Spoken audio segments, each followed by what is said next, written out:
Mike Perlak here to entertain you with the help of Gavin, Robin, Chris, and Corey.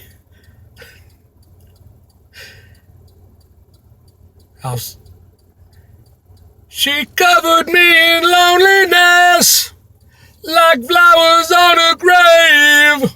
Actually,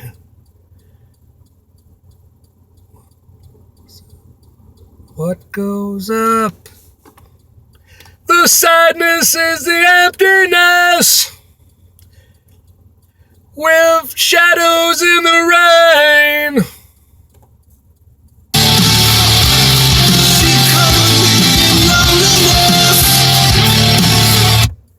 Like flowers on a grave. I'm doing another video in the car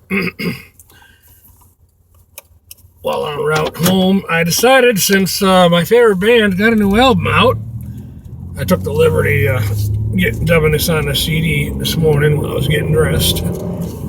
And I figured I'd talk about the time I met Bush. It was a while back, 2011, 2012, something like that. But yeah, I met Bush. I met Gavin and Robin, the two original members, and then Chris and Corey. I totally understand why Gavin picked Chris. The guy is a superb string musician. At one point when I saw him in concert, I saw him quite a few times, but when I saw him in concert, Chris would be playing an upright, what looked like a skinny cello. I don't know what I can call it, but the man is a superb musician when it comes to string instruments. I can see why Gavin picked him to be one of the new guys in the band. And then, of course, Corey, who plays bass and also plays keyboard when necessary. But I met Bush in 2011 or 2012 when the Sea of Memories album came out with Afterlife and All My Life, and I think those were the two singles off that album. But it was at one of the meet and greet things. You know, it's a pretty standard thing in the business. But it was the first time I was up close and personal. But because I showed up early, I actually met him outside. So I paid all that money for the meet and greet. This is the first and only time in my life I did that. But I paid all that money to meet and greet, only to meet him outside, but hours before the concert. But it was still pretty cool. I got some video footage of it. At some point, we'll have to time travel and back on this channel, and I'll share the footage. But anyways, I met them at the meet and greet, and they were all in a line. Corey, Robin, from my perspective in the line was Chris, Robin, Gavin, Corey, I believe, But anyway, so I saw Chris first, and they all signed the record that was popular at the time, Sea of Memories. And Chris was trying to explain something to me about the characters on the cover of the album Sea of Memories. But I don't want to say I blew him off, but Gavin was right there, and I had grown up with Gavin's songwriting and everything, and absorbing all those lyrics, and so I was a little preoccupied. So I wasn't consciously blowing him off. I know he was trying to explain something to me about the characters on the cover of that album, stating that I guess it was a friend of theirs that had invented a language, and the characters on that cover is supposed to spell out the word Sea of Memories in this language that this guy, this artist, friend of theirs, I guess, created. Now, if I had been more not so anxious to meet Gavin, I probably would have like, yeah, you're right. Because he says, isn't that cool? He says to me, Chris, he says, isn't that cool? It's like, yeah, it's like J.R. Tolkien. He invented his own language. Lord of the Rings fame. But then next was Robin, the drummer. And then, of course, I met Gavin, and I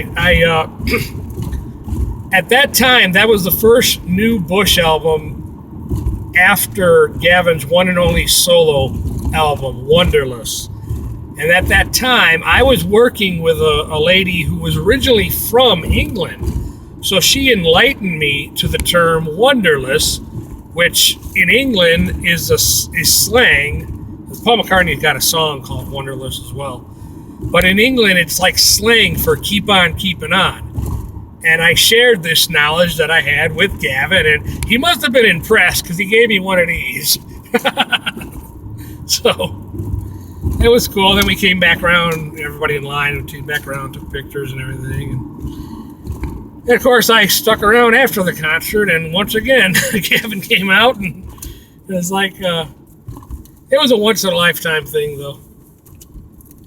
Hell, if I hadn't paid that money, I wouldn't have been first in line for the merchandise, and I probably wouldn't have been able to get that album on vinyl, so it all worked out. But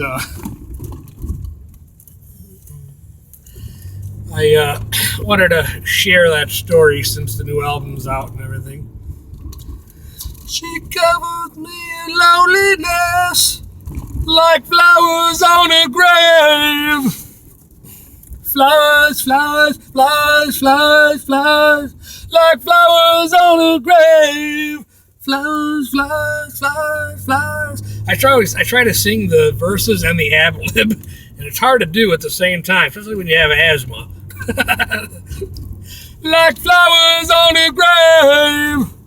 The song does end abruptly like that, though. But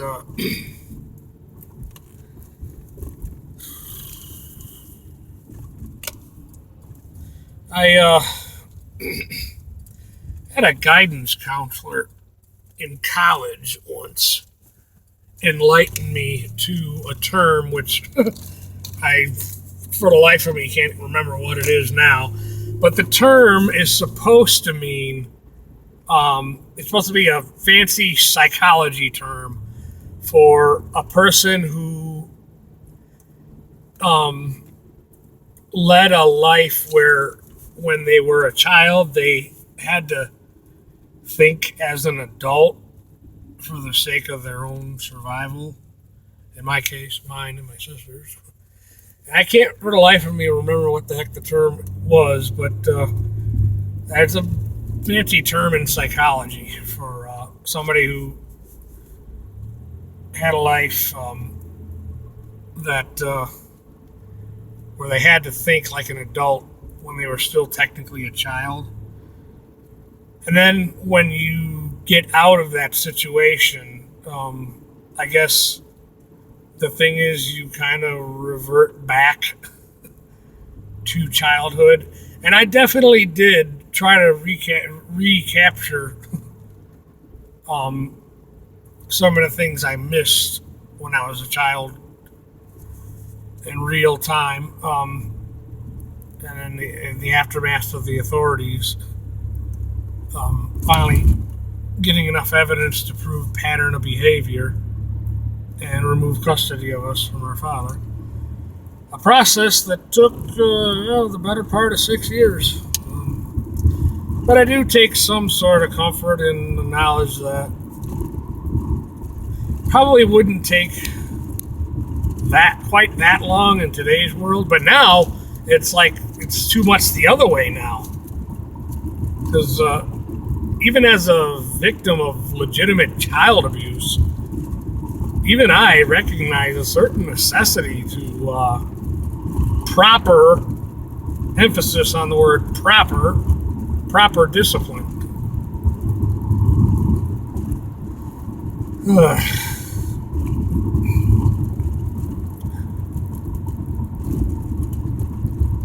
anywho,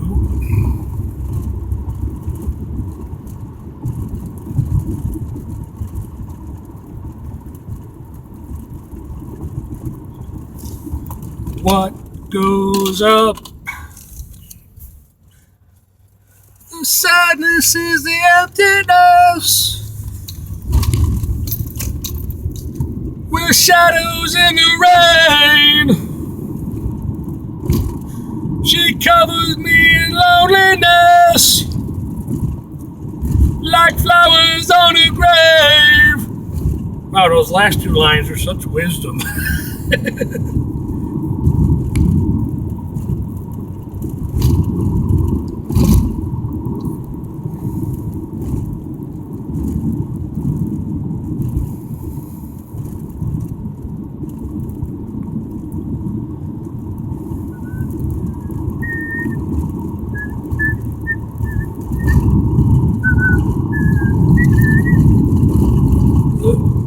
Passing a duck farm. I don't think you'll hear any quacking though.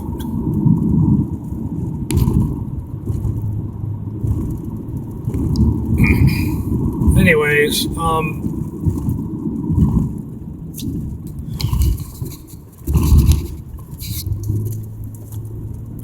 speaking of the big fancy words, the big fancy word the courts used for my father's mental state was mentally incapacitated. I'm sure there's probably a more technical word for it now, but in the 80s, that's what they called it. They also use words like good fake to describe his mannerism.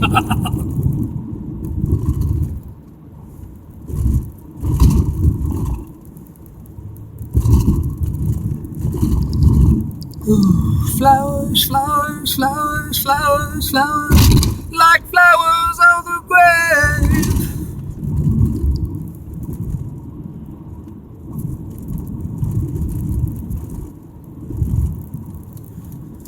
I guess I'll wrap up here. The other day I told you that I listen to cassette tapes at work because it's convenient for me.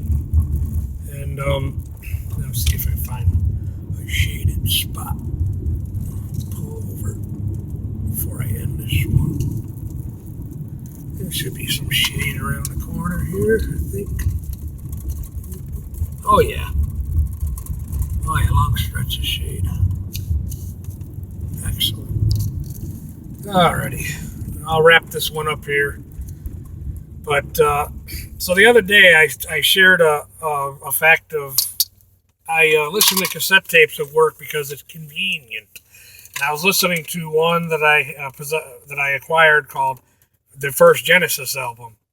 Well, I can't verify if this is exactly from 1969. The material is from 69, but the cassette might not be technically from 1969. But I have my own repair method. See the Band-Aid?